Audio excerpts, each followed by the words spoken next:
Terra Firma, kudos doon. Yeah. Hoping ako na sana hiwag nyo nang pilayin yung binubuo yung future. Sana. Yan din ang sabi ko. Sana. Yan din ang sabi ko. Kasi nakakabwisit na kayo kapag talagang pinutol nyo pa yan. Maganda yung ginagawa ng first unit ng Terra Firma at saka kay Ahamnisi. Jerry, diba? Siya yung nagiging main man dun eh. So, in terms sa Converge, Boss Pao, medyo sobrang overpower yung yung firepower nila. So, sobra-sobra sa offense eh, di ba? Kung titignan natin, they have Balti, they have Arana, they have Stockton, sino pa ba? Policarpio, they have Mikey Williams, Juan Gomez. But the problem, Boss Pao, yung bakit sila natalo dun sa Terra Firma, Boss Pao? Alam mo yung lahat sila marurunong naman pumuntos, kaya nilang umiscore ng 30 to 25 points. Kaso parang nagkakahiyaan sila, parang nakita mo, parang walang chemistry. Nagkakapaan pa. Walang main man. Sino ba main man talaga? When ayun nga yung sila maganda. Ayun nga yung problema eh. Wala tayo makitang main man. At the same time, parang etong si Stockton, kunyari, kayang umiscore ng 30 points. Parang ibibigay niya na lang to kay Policarpio. Parang nagpapakiramdaman sila sino ba dapat umiscore sa atin. Dahil syempre, pare-pareha silang talagang pupuntos at pupuntos. Especially, isa pa sa nakita ko, itong kay Mikey Williams. Kung titignan natin, hindi pa talaga sa kondisyon. Hindi ko alam kung talagang pero kung titignan natin, hindi ganun yung laro ng isang Mikey Williams eh. Okay. Wala sa kondisyon. Here's my question, JM and Homer, baka pwede ka magano based on what you said, no? Baka naman by design yung nila, yung offense nila to make them unpredictable kung sino titira. Sabi mo kasi nagkakahiyaan eh. And siyempre, alam mo, naalala ko yung mga super teams. Converge is like a super team. Kanina nga pinag-usapan namin ni Homer Saison, ang lakas ng Converge, lalo na pag All Filipino. Pero sometimes, pag masyadong malakas at masyadong magagaling lahat, hindi mo na alam kung anong gagawin mo eh. Kung sino nga pupuntahan mo eh. How do you see this, Homer? I don't know if you can hear me. How do you see this playing out with Converge, where everyone seems to be the alpha? Who will be the real alpha? Well, the real alpha will be the coach. And I think si Coach Delta is very good. Bago lang din siya. So he's also learning the team. So natural to. And about Mikey Williams, there are two numbers that matter the most. 34 and 35. 34 is ang edad niya. 35 is the number of months that he's been away from the game. Ayun yung tagal. So, yeah, tagal. So, kinakalawang pa ng konti. But they have, listen, they're not gonna sign him to a big deal. According to my sources, yung sweldo ni Mikey is over 1 million pesos a month. Dang. So, yeah. So they're not gonna sign him kung di nila considered na magbabalik sa regular form niya. But it will take time. Remember, he's signed for at least a year. He's just 1 year in the PBA is 33 games. This was just the second game. So give it some time. The power of Mikey Williams will emerge in a import conference kasi magiging dalawa import mo eh. Diba? Pag nandoon si Mikey. And then, yun lang. And then the second one, I think if you look at that game, 13 seconds to go. I mean, that game was so winnable. 17 seconds up sila ng dalawa. If Juan Gomez Diliano made those two free throws, it would have been a 3-point game kasi alamang sila ng isa, di ba, 98-99. And he missed that free throw, so naging 98-100. If he made those two free throws, lamang sila ng tatlo, mag-iiba na sana yung dynamics ng Terra Firma because you're down 3, 17 seconds to go. Converge can also foul and then send the game into a free throw shooting contest. Ang nangyari kasi when Diliano missed the free throw, it allowed Converge to just wala nang pressure, pwede na 2 points. Tapos may breakdown pa. If you look at that play, Kyler Kelly went upstairs when he should have went downhill with Mubashir. Si Mubashir, libreng-libre na layup. So 2 things na agad. In the last 17 seconds, you have 2 infractions. Missed free throw and a breakdown in the defensive play. Okay. Erase, you go into a timeout. 13 seconds is a lot of time in basketball. 13 seconds, penalty na yung kalaban. Right? Tie score. So, tama ang narinig ako. I don't know if, I think it was Coach Delta. He said, hey, nag-set play siya, and sa pagka naintindihan ko, I may be wrong here, but parang, you clear out and then wait until like 5-6 seconds to go drive na or whatever shoot kasi wala nang time, wala kasing time out ang tira firma. So even if you miss that shot, you cannot go 94 feet on the other side. Ang problema lang, if you look at that play again, kuha ni Mikey Williams ang bola. There was an attempt to clear out. That's why he got the ball on top of the key. Why? You see the whole court. Kasi kung nasa side ka, you see only 90 angle mo sa korte. But if you take the ball on top of the free throw line, you have the full runway. In fairness to Tiraperma, depensa nila galing. What happened? Pinasa ni Mikey ngayon kay Juan Gomez Diliano on the side. May depensa rin. Binalik niya kay Mikey. Pinasa ni Mikey kay Balti. And that was why Balti was forced to make a step back three. So, it was three mistakes. It was a function of, mistake. Pero ganon yun growing pains. That's part of, that's part of a team na bagong-bago lang, di ba? Bago, relatively new si Diliano, new si Mikey, may bago rin kayo, si Kyler Kelly, di ba? So, okay yun. May nag-ano sa akin sa Twitter, nagtanong na, akala ko, sabi mo, perfect fit si Kelly, but natalo sila? Sabi ko, well, I never said that they're gonna go unbeaten. Diba? When I say he's the perfect import, that doesn't mean to say he's gonna win all 11 games. Hello. Saka kung titignan natin, no, Sir Homer, during the first game ng Converge versus Macau Black Knights, kita natin yung sistema talagang hindi pa nila kabisado. Siguro yung sistemang ina-adapt nila ngayon, implemented na system ni Raiko Toroman. Yes.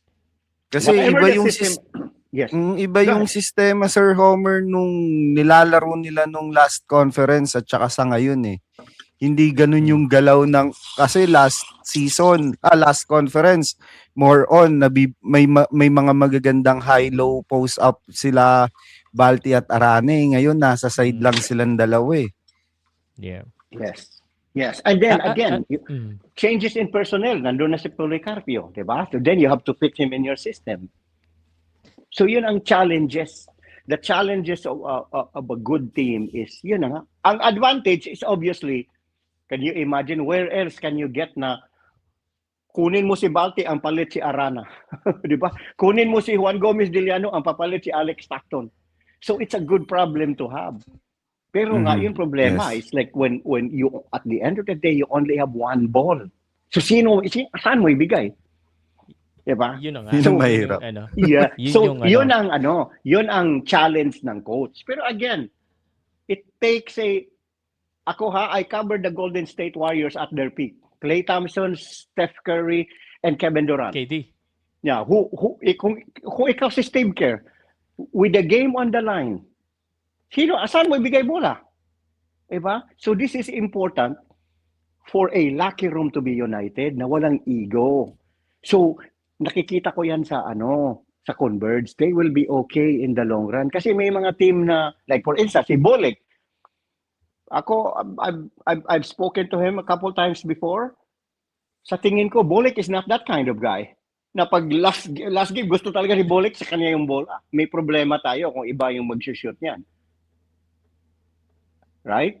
Pero sa Converge, I see kasi sa leadership ni Coach Delta. Di ba? Pag sabihin ni Coach Delta, ikaw mag-shoot hard, ganito, ganon. Pero plan B natin, pag may depensa ka, ito, bigay natin. Yun ang advantage doon. Kasi kung covered si Mikey, nandoon para si JD. Nandoon si Juan Gomez. Pero kung covered din si Mikey at saka Juan Gomez, sige, lagay na lang natin kay Balti. Di ba? Ang daming option. It's just a matter of putting those pieces together. Harmony kasi yan A team is not a piano recital na isa ka lang dyan. It's not a solo aria. It is an orchestra. Pieces blending together into one beautiful melody. Yeah. Speaking of melody, yes. I just wanna chime in. Nung unang panalo ng Converge, na-interview din naman itong si Coach Delta. Sabi niya hindi nga niya daw in-expect na manalo sila agad. I mean, kasi nga, bago lang, maraming pagbabago. Correct. Mhm. Now, the real question here is that, when do we perceive the 100% of Converge? How long does it take to get them well oiled and working together into a harmonious team? That's a good question. Pero at least para sa akin, it should take at least one full conference. You have to go through the depths of hell to reach paradise. Yun ang sabi nila, di ba? So there's gonna be some growing pains muna. And I can tell you this. Before the Chicago Bulls won the NBA championships, for many years, they were oppressed by the Detroit Pistons. And then nanalo na sila. You have to go through your punishment. The San Antonio Spurs couldn't get out of the Western Conference. Palagi silang tinatambak ng Lakers, yung mga malalaking team. And then they grew together, Tim Duncan, David Robinson, Manu Ginobili, Tony Parker, and then they became a dynasty. Mhm. The same thing with the Golden State Warriors. During the time of Steph Curry, bago pa lang sila umaangat, they could not get through Memphis with Michael Conley and yung malaki I forgot his name, si Bo, yung Zach left-handed. Zach Randolph, yes. Zach and then Randolph. Allen, yung kapatid ni Allen, they were the Tony grindhouse. Allen. They couldn't get through that. They couldn't get through the Lakers, and then the Warriors just exploded. The evolution, the renaissance of the three-point shot. So ganon yun. Ang Converge na patalo. Homer, Go ahead, boss. Yes. Homer, yung mga comparison mo, titindi ha?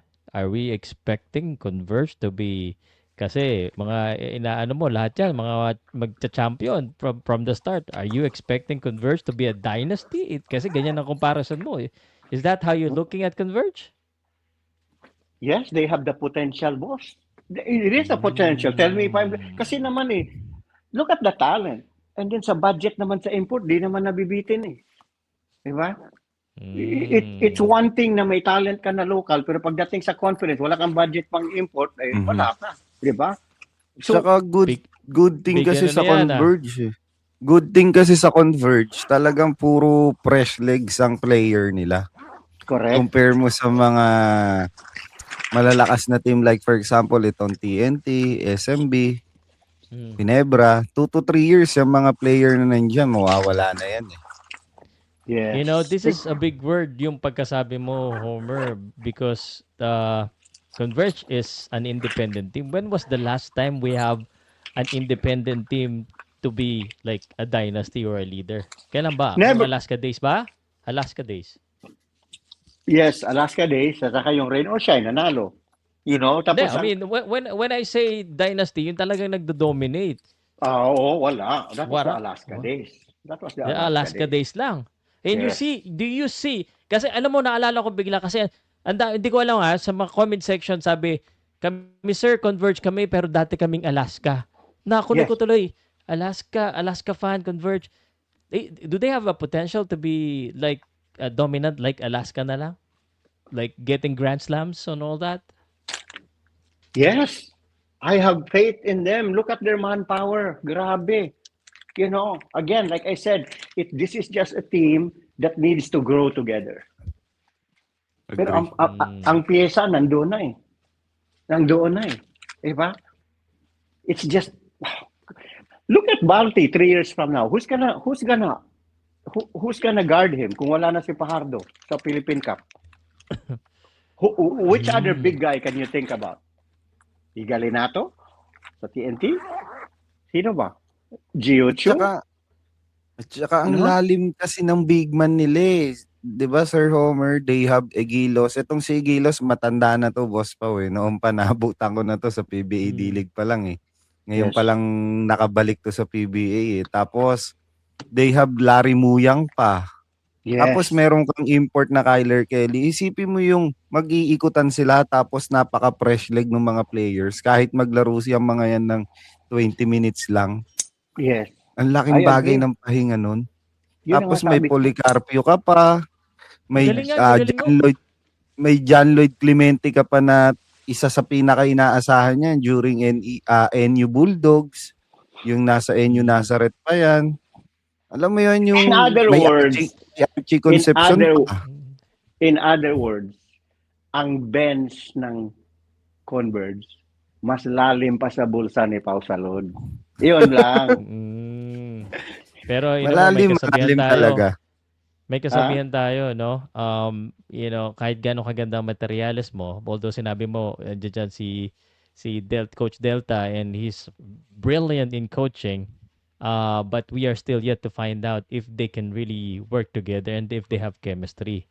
Kasi the problem with this is that I remember you have Converge with players that has, kumbaga tinatawag nating identical skills. A lot of them are Correct? scorers. A lot of them. How will this work? I mean, there are teams naalala ko sa super team, lahat sila scorer. Eh, sino magdedepensa? A good team needs to have kumbaga sa Two-way pagkain, player. may pampaalat, may ganito, may gulay, may meat. May Eh pag pambalanse. ganito puro yes. So that's the challenge right now that I see. I mean, we're looking at it as uy, ang lakas.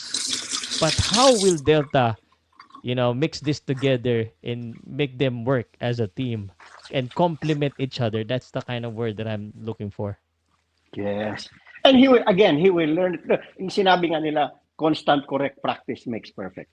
And he will have to learn it on Someone the has to fly. sacrifice pala. Feeling And ko. I Ha? think Boss Pao and Sir Homer, I think if Abueva bumalik, mag-iiba ang karisma ng Converge. Para kasi Yeah. silang may naging tatay na mayabang eh. Sige, lahat yan bungguin mo. Akong bahala sa'yo. Alam mo That, yan, yung that, parang ganung karisma na paparamdam, ah, kumbaga as a true leader. Huwag kayong matakot. Laruin nyo kung ano yung laro nyo. Parang ganon. And I think pag talagang bumalik to si Abueva, maraming pwedeng magbago para dito sa Converge eh. Correct. Yung presensya niya, iba yun. JM, patatay ka naman. Di ba pwedeng kuya? Tatay, matanda na talaga. Hindi, yung kumbaga, ano Porket lang na yan eh. injured lang, sabi niya matanda na siya ng isang beses eh. Pero I think Homer, and Yes. let me know your thoughts on this one. Yes. With the team, with the players being able to do a lot of the same things, someone has to sacrifice. There will be a Yes. sacrifice that will be made here. Even if you're a scorer, maybe you'll be relegated to just shooting from the outside, or maybe defending, or doing this and doing that. What kind of sacrifice do you see happening here? Well, some players would have to give up minutes that they're used to. Mhm. Diba? Mhm. Kasi star kayo lahat eh. And that's Mm. where, kasi itong a coach's job is not just to draw plays. Yung inaano mo yung mga strategy. No, the coach's job is also a diplomat. He's also a psychologist. He's also a best friend. Diba? You are, lahat nito eh, may mga type A personality. You did not become a star PBA player kung wala kang type A personality, di ba? Yes, So, alpha. alpha male ka. That's Mm. up to the coach. Look at Phil Jackson. Look at the locker room Phil Jackson had with the Bulls. Jordan, Pippen, Tony Kukoc, Ron Harper, Bison DeLay, lahat. How do you manage? Dennis Rodman? How do you manage that?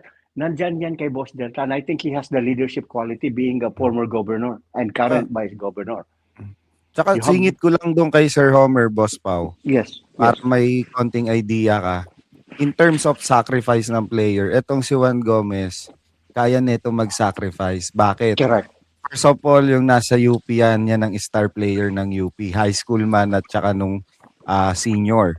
Pero Yes. yung pumasok si Richie Rivero at si Kobe Paras, nag-sacrifice siya na maging third man, second man lang siya. Yes.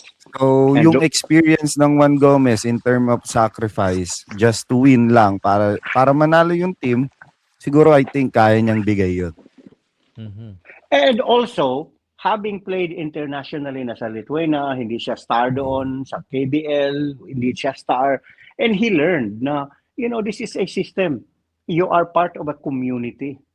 Hindi to pagkagaya ba ng homeowners association, you're part of it. You're not, hindi to bila na, bila yan, kaya may-ari yan, si Pao lang, nag-iisa. But you belong in a community. Condo association. We are part of a herd, whether we like it or not. We are a herd, no man is an island. So the sooner you understand na part ako ng community and that the greater goal of the community is always going to be to the better than my own personal interest, diyan nagka-successful. Tingnan mo yung mga player na for instance, yung mga player na mga lagay natin sa NBA, Ja Morant, yung mga para bang gusto lang sila lang ang sikat, sila lang bida, John Wall, mga gano'n. Ano nangyari sa mga team nila? Trey Young, mga talented yun. But they cannot play within a system. Diba? Sa kanila lang lahat. Oh. But if you look at the stars look at Shai Gilgeous-Alexander. Grabe, nagti-teamwork, nagdi-dinner sila, na-champion sila, binigyan ng tag-iisang Rolex yung mga teammates niya because he understands the value of each team player. That you are a part of this community and I cannot do this alone. Diba? So yun ang dapat matunan, and I think the Coach Delta is the best man to do that, to tell them may authority na ito kita pasensya ka na, minutes mo ganito lang, maybe some games because of the matchup ikaw yung ibabad, si Alex Stockton ang medyo maliit ang minutes ngayon, diba? So it's just juggling. But I'd rather have that. Would you rather, Pao, Jay, would you rather have a problem na kulang ka sa talent or you have too much talent? what? Di ba? No-brainer siguro. Doon ka sa may talent para may options ka. Yes. It's just a matter of managing them properly. Like what I said. Kasi naghahanap ka ng, alam mong wala kang pansagot. Andiyan na yung mga sagot eh. Ayusin mo na lang. No better example than Gilas. When Kai Soto's not there, sino mahugot mo? Wala. The drop-off of talent is so, ang gap, grabe. Di ba? But if you are converged, kung ma-foul trouble si Justin Harana, may balti ka pa. Di ba? And vice versa. Kung ma-foul trouble si Diliano or ma-eject, may Alex Stockton ka. Kung napapagod si Abueva, may Policarpio. It's just it's such a good problem to have. Naalala ko talaga bigla itong yung nagsisimula pa lang yung Converge. I mean, nung hindi pa pasok ang Converge, I still remember conversation about it na mapapasok, may hindi, that they're gonna change the PBA and they're gonna change how the PBA look. What do you think so far? Is Converge part of the change in what the PBA fans have been looking for? Kasi it looks like, sabi ko nga, kaya ang daming nagiging fan ng Converge, parang feeling nila part sila ng revolution. Feeling sila part sila ng nagwewelga na kailangan independent team naman. Are they doing that already? Do you think they are helping the PBA change into be more balanced? Yes, they have. Because for many years, the conversation had always been pag Final Four na, yan San Miguel, TNT, Meralco, and Magnolia. Diba? Ganun yun eh. It's always there. Minsan, dumating yung rain or shine, which is good. Believe ako sa rain or shines because even though they are burdened by, budgetary constraints kasi nga independent team ka, they still have, because of Coach Yengyao, sustained the excellence. Diba? Nandun pa rin palagi. Diba? So nakaka-semi-finals, minsan nagpa-finals. Pero now, parang expectation na. Dati, pag pang chamba lang, baka makapasok. Ngayon, ang conversation, papasok yan. Tingnan, magaling ang import. Ngayon, si Jalen naman ang import na magaling. Tapos Converge, another independent team. So, yung mga tao ngayon, if I'm a PBA fan, which I am, happy ako because hindi na lang usual na, ganito na naman So, nawala na ang Meralco. Even if we ask everybody here right now, who's better team, the better team, Converge o Meralco?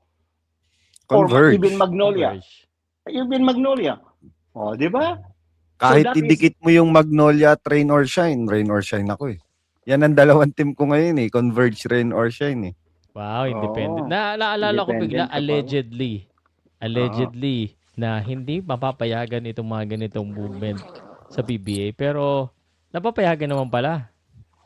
Napapayagan, nahihilot, di ba? Yun ang, and I think it's good, again, it's good for the PBA. Di ba? You allow others to grow. Hindi lang naman pwede yung ang nag arms race, nagpapalakas yung mga TNT lang at saka San Miguel at saka Ginebra. Di ba? People, it becomes tired and exhausting. Ginebra na naman ang finals, Although, Di ba? How many times? Hinebra na yan. Automatic na ang mga tao. Ngayon, they cannot say that anymore. It would be a crime against language to say, wala yan. Di ba? Ngayon, pag sabi Converge, ang tindi. And in fact, people are rallying behind Converge. Kasi nga, not only do they have the personnel, they also have the personality. Abueva, Balti, di ba? May mga personality. Mikey Williams. That's important. Tingnan mo, when was the last time you ever talk about a Phoenix player? Okay. Okay? Good Okay, point. di ba? Napatahimik tuloy. Na-silent Walang kayo sumasagot, lahat. Oo. When Walang was sumasagot, di ba? But there's a good player there, si Perkins. Pero si Perkins, kaibigan ko yan. Nagte-text yan sa akin. Nagte-text ako sa kanya. But, wala siyang personality. And because also, it is so easy to be drowned by your bad record of your team. Diba? Yun nga. You have to win too. No You matter have to how good win. you At the you end of have the to day, win. I don't care. It's important to have a salesman, a good salesman. But at the end of the day, it's his product that you will buy.